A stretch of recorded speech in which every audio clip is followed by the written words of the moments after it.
Hello friends, आज आपण direct material usage व्हेरियन्सबद्दल शिकणार आहोत. तर हा जो डायरेक्ट मटेरियल युसेज व्हेरियन्स आहे हा मटेरियल कॉस्टच्या व्हेरियन्सेसचा एक पार्ट आहे. आणि ह्या मटेरियल कॉस्ट व्हेरियन्सचे दोन प्रामुख्यानं पार्ट आहेत. एक प्राईस व्हेरियन्स आहे, दुसरा युसेज व्हेरियन्स आहे.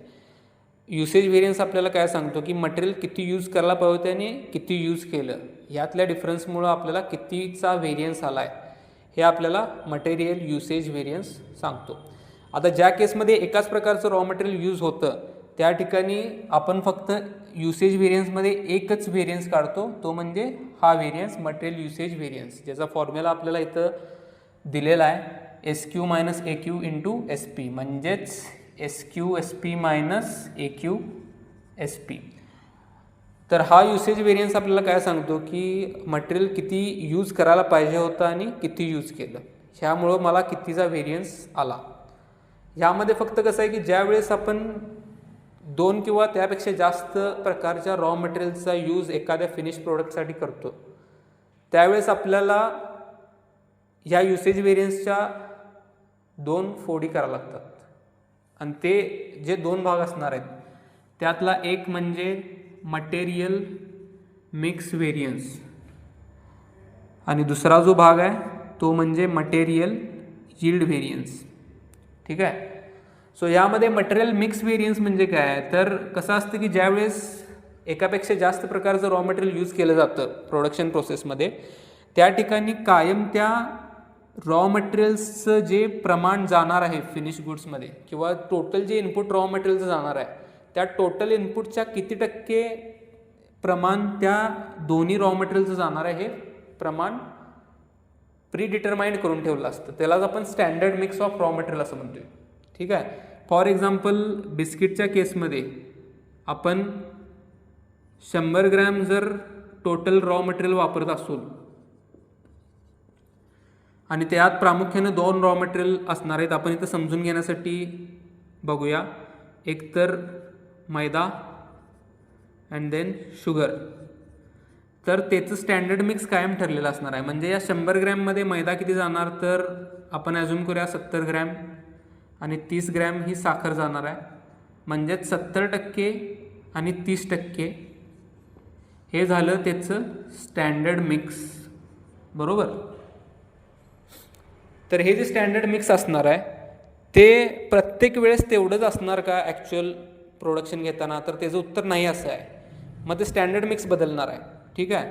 मग स्टँडर्ड मिक्स बदलल्यामुळं काय होणार, लेट्स से आता एखादी प्रोडक्शन ऑर्डर काढताना मैदा 70%च्या ऐवजी 50% वापरला आणि साखर 50% वापरली आणि त्यामुळं काय झालं 50 ग्रॅम मैदा झाला आणि 50 ग्रॅम साखर तुम्ही वापरली आणि मैद्याचा जो रेट होता तो 40 रुपये पर kg आहे असं ॲझ्युम करूया आणि साखरेचा रेट 70 रुपये पर kg आहे असं ॲझ्युम करूया.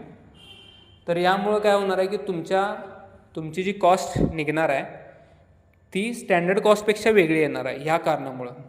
कारण आपण काय केलं इथं की स्वस्तातलं मटेरियल आपण कमी वापरलं आणि महागाचं मटेरियल आपण जास्त वापरलं आणि ह्यामुळं काय झालं की तुमची जी ॲक्च्युअल कॉस्ट आहे ती स्टँडर्ड कॉस्टपासून लांब गेली, म्हणजेच व्हेरियन्स आला.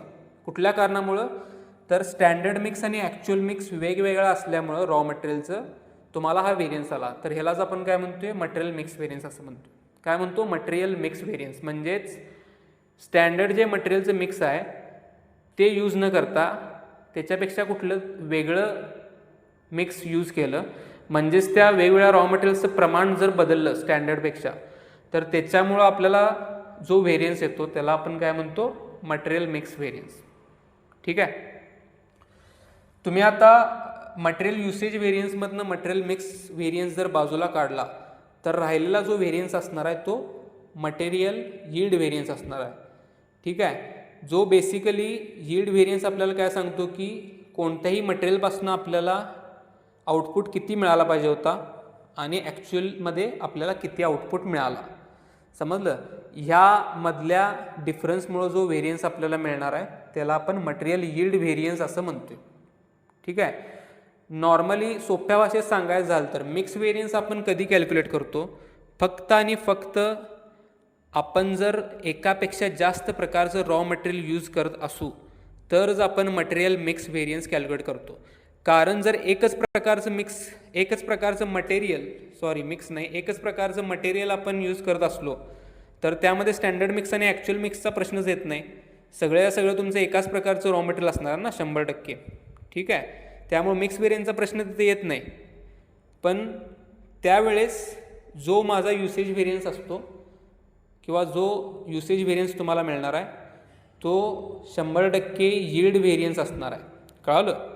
तर यील्ड व्हेरियन्स म्हणजे बेसिकली मटेरियल यूज किती व्हायला पाहिजे आणि किती झालं ह्याच्यामुळं जो व्हेरियन्स तुम्हाला मिळाला त्याला तुम्ही मटेरियल यील्ड व्हेरियन्स असं म्हणणार आहे. आता आपण फॉर्म्युले बघूया. मटेरियल मिक्स व्हेरियन्सचा फॉर्म्युला काय आहे?